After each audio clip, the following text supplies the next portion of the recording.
দাদু ভাইরা, ওই যে আমাদের ট্র্যাক্টর লোড হচ্ছে, ঠিক আছে, ওই ট্র্যাক্টরটা আর এক লাইন বাকি আছে। আর এই যে আমরা ভাত নিয়ে এসেছি, ঠিক আছে, হোটেল থেকে ভাত নিয়ে এসেছি।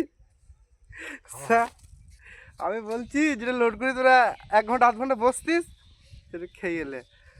আমি বলছি খেইলে দিয়ে তারপরে লোডটা করবি, বস বসে লোডটা করবি। তোমাদের কি হয় যে লোডটা করি খাওয়াটা ঠিক নাকি?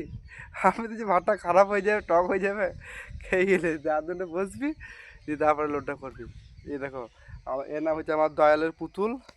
আর এটা হচ্ছে কি দেখি তোমার নাম দেখাও, বলো কি নাম বলো। ওর নাম হচ্ছে আমার নাজির ভাই, ঠিক আছে।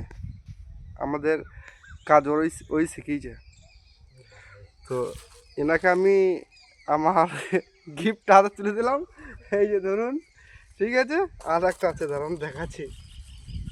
আর আমার তরফ থেকে দুপুরকারের ঘুম আসার নাস্তা, এই যে বাবু, বলো বলো বলো, যাই হোক পেয়ে গেছি, যা হোক পেয়ে গেছি গাইস, আমরা খাওয়া দাওয়া করবো, ঠিক আছে।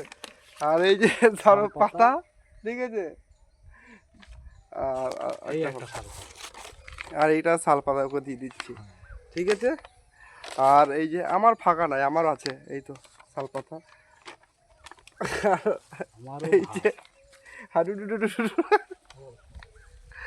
ঠিক আছে দাদু ভাইরা, কিছু মনে করো না, একটা আনন্দ ফুর্তি করতে হয়, যা রোদ গরম না, বুঝতে পারছি। দেখো ছেলেপিলি সব চান করে মনে হচ্ছে একবারে ঠিক না, বিশাল কষ্ট হয়েছে ভাই। একটু আনন্দ ফুর্তি দরকার, ঠিক আছে। সব ভালো থেকো।